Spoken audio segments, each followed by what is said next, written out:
the church you pastor, you must see here today. The condition of the Church of Christ globally, you must see today. You have captured the Israelites. They have become slaves. You have headed with them where? To Babylon. The voice of Rachel wailing, the sons no more, gone, desolation, no worship, right? The inner sanctuary of the temple of God became demolished and silent. But listen to this now. Follow this now. He says, after they arrive in Babylon, you have arrived with the loot. And you say, wow, how precious my gains today. The loot today. Wow, this is good. I've done it today. You begin to appreciate the gains, the loot, the plunder. Look at this now. Then the king now says, based on what we have achieved now, he calls Ashpenaz. Ashpenaz is like the eunuch at the throne. You know, at the throne there are always eunuchs. Ashpenaz is the eunuch at the throne. And he tells the chief official for all the others, he says, can you now go into the plunder? Go into the Israelites, and now you can talk with choice. Huh? And check for me in there and find for me some few good ones who are from the royal family. Are you beginning to see how this thing is going? It's not starting to go well now, right? It's starting not to go well. Senor. Because now, why is he targeting the royal family? And he's saying, those of nobility. You know the ones of nobility?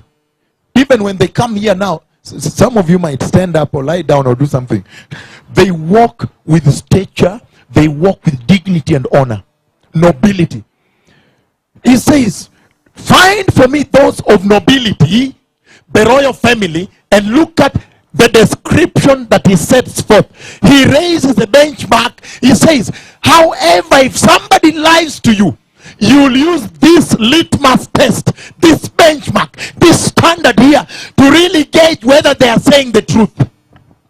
Listen to this now. Listen. He says, you go for me in there and find for me those of nobility, the royal family. But you know the way sometimes refugees can lie, eh? Yes. You will be able to know that they are noble based on the following standard. Can I go through this now? Okay, let's go through it.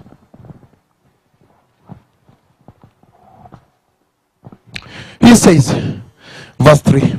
Then the king ordered Ashpenaz, king of his court officials, to bring in some of the Israelites from the royal family and nobility, young men. He's saying, don't bring old men. He's saying, get those from the royal family, those who are noble, and he says, they must be young men. If, what I'm saying is this, if I will go and find you being environmentally destructive is the word, eh? When now you become an environmental terrorist, eh? Huh? And you said, I want to bring down this forest, and I find you with big saw, electric saws, eh? And axes, you are cutting down the big trees. What are you doing? I am trying to kill this forest. I will say, me, I'm going to have a cup of tea. I will answer you back. I say, you have not done nothing. I'll just go and have a meal. I say, he does not know what he's talking about. But if I find you cutting the young trees in that forest, the seedlings, then I'll tremble. I say, why is this man destroying the environment? Because the young are the future. And he says, the way refugees like to lie, this is how you will know they're from the nobility. the royal family, the nobles. Huh? He says, young men, first of all, of nobility, and then he says this about them. And young men without any physical defect. Ah! That the only way you are going to know they are from the royal family, when you check them up, well brought up, they are well fed, well groomed, they grew right, they grew well. None of them is limping. None of them is showing signs of deficiency. Did you understand me here? I hope you can see the church in the process, but I will bring you there. Don't worry about that. Because the purpose is this, that you may see the Lord speaking to the church in parable. To this church, the church of this hour. The purpose is this, that you may be able to perceive and appreciate the condition of the church, the fallen condition of the church, and what the devil has done. You know, he does not have two tricks. He has the same, right? If you discover the trick, you shut it down. Because he's saying, they must be young men without physical defect. That is how you know they're from the noble family. The other thing he says here, handsome, showing aptitude in every kind of learning. Do you see the benchmark he set up? The screening mechanism. Royal family and nobility, young men without any physical defect, handsome, showing aptitude in every kind of learning, well informed, quick to understand, qualified to serve in the king's palace. He's saying this, that not only did he go besiege, attack, besiege, and he saw the most important implements, the things to take, and he says he took the consecrated articles of worship, and guess what? When he took them, there must have been, look, this is the temple, this is the altar of sacrifice, and there must have been a storehouse where those which are not in use are being kept. When somebody brings a special golden gift unto the Lord, or a beautiful golden article of worship, they put it, or they made new ones, or special ones for Rosh Hashanah, special ones for Yom Kippur, whatever. The special for special worship functions, there must have been other extras in the treasure house of Jehovah. And there must have been those currently in use. And so they took plus the other extra, and he says they went and did the same. They put into the worship house for into the Babylonian temple. Into the Babylonian temple. And then they now took the extras and put in the treasure rooms of their God also. Hey, they said, like it was in Jerusalem, we do it here. Did you understand this story here? This is very big here. But now listen to this now. After doing so, he says, now go ahead and bring me some young men. Those who are from the royal family, of nobility, no defect, handsome. He really used a standard. He raised it actually. He put kichungu. Alichungua tena, akatumia kichungu nyingine juu yake. That must also be handsome. He said, and he says, showing aptitude in learning, well informed, qualified. When you look at them, you know, this must have been from the royal family. Why did he target them? Why? Let me explain to you. When you are in the army and you attack, you besiege and attack and take over, the next question becomes, what else Because this enemy, we know how virulent the enemy can be. Vicious, ferocious this enemy can be. And that was now Babylon speaking about Israel. They know how powerful Israel was, how mighty they were. But the question was then, what is it that we can do to them that can make sure they never rise again? Did you understand me? Why? Because normally, after they leave for some time and so forth, it is going to be those who came from the royal family that always rise up and take authority and say, guys, hey, are you aware that this is not Jerusalem? Are you aware that we are slaves here? How come now you are intermarrying, you are intermarried, you are settled here, you are beginning to enjoy life here? Guys, let us return to Jerusalem. Did you understand why he targeted them? Only those who have inheritance to the throne, to the crown. You begin. I know you begin to see the church, but hold on first. Please don't do this to me now. Allow me first explore the whole 9 yards, then I'll bring in the church. He says, if there is going to be any hope for these people in this conquest here, that hope is going to be from those who have inheritance to the crown. Those who have inheritance to the throne. Those who, they are the ones who will rise up and mobilize and say, guys, revolt, and we are leaving now.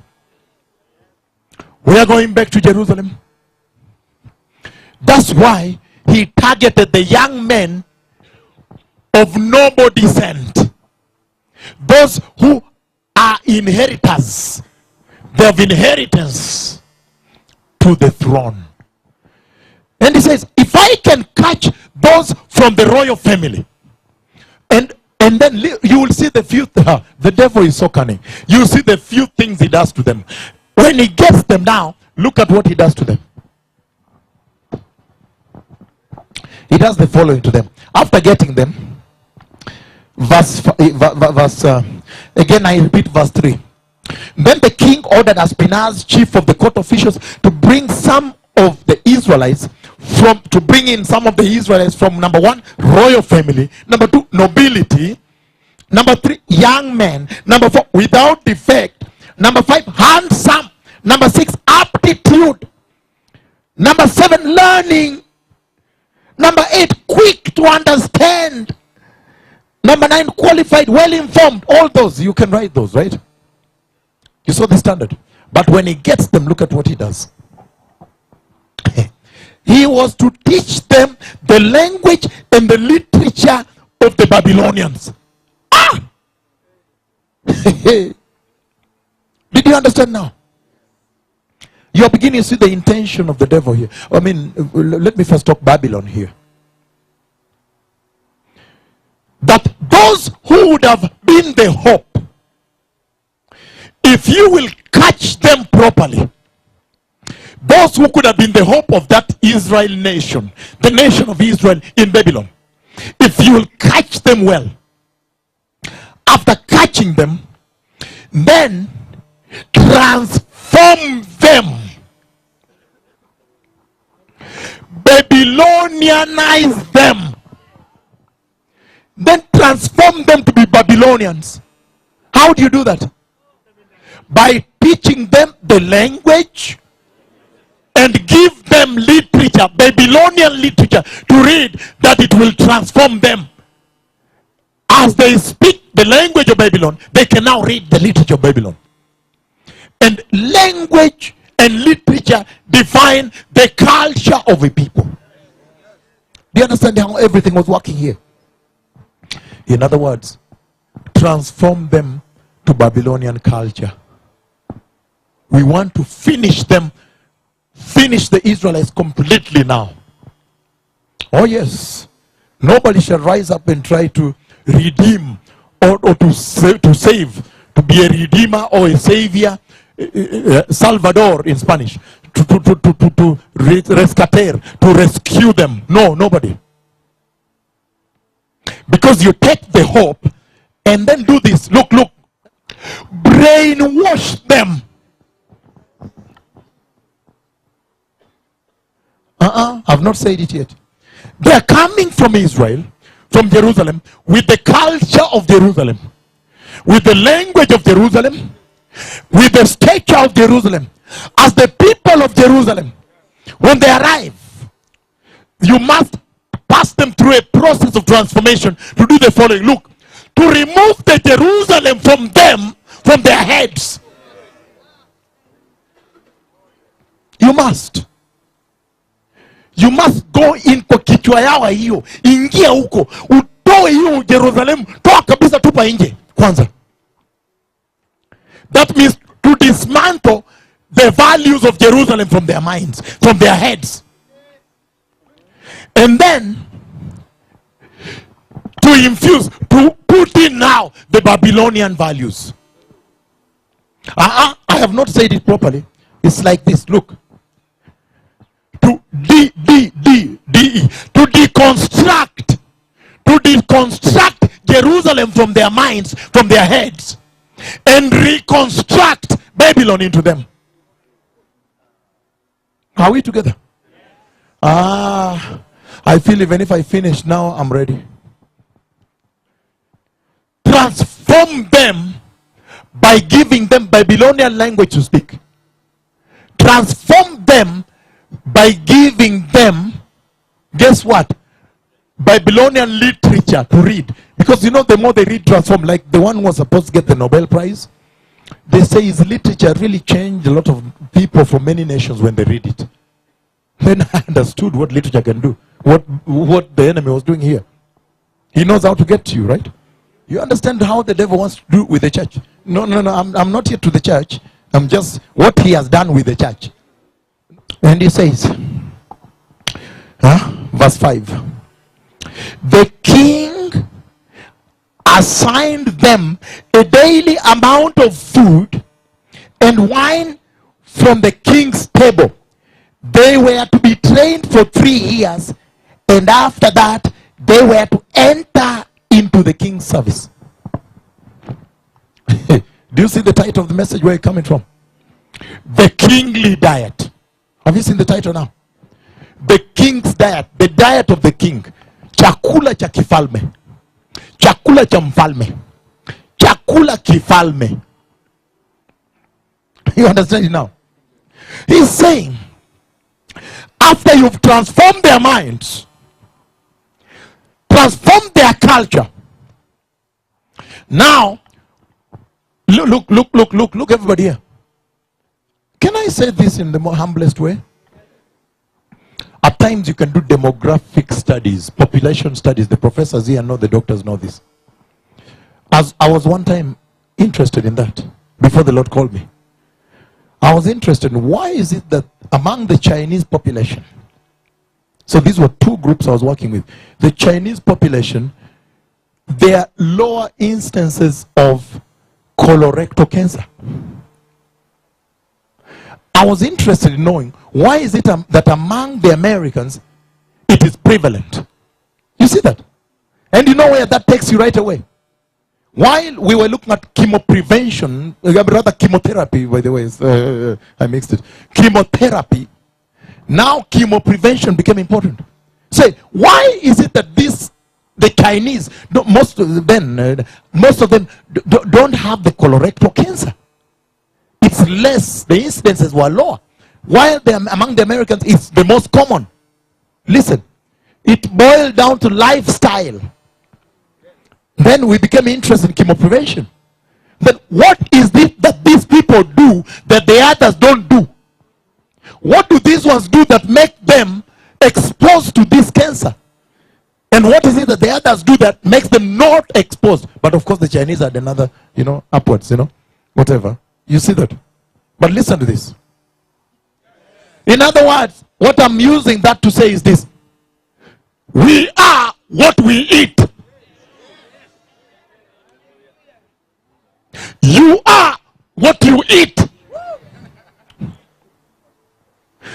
said it is not enough to change their language and literature, and they are still eating the food of Jerusalem. They are still Israelites anyway. You must change their diet also. Once you change the diet, then you got them to be Babylonian now. No, that one is now critical. That one actually the most sensitive right now. I have touched the nerve center, the nexus. I have now just touched the nerve. We are what we eat. You are what you eat. So when they could eat, when they began to eat the Babylonian food, then there you go. Now they were transformed to Babylonians. Did you understand what the devil was trying to do here? Oh, but you people, I don't understand why your gospel is light. It's very light. Light, mwangaza is good, but I'm talking about light nyepesi. Huh? Why are you people preaching a very light, nyepesi, very gospel which is very light, not heavy, shallow? Why? Because you can see already from the devil that when the devil does his things, he does them deep, very deep. He leaves nothing to chance. Change them and change the diet, most importantly.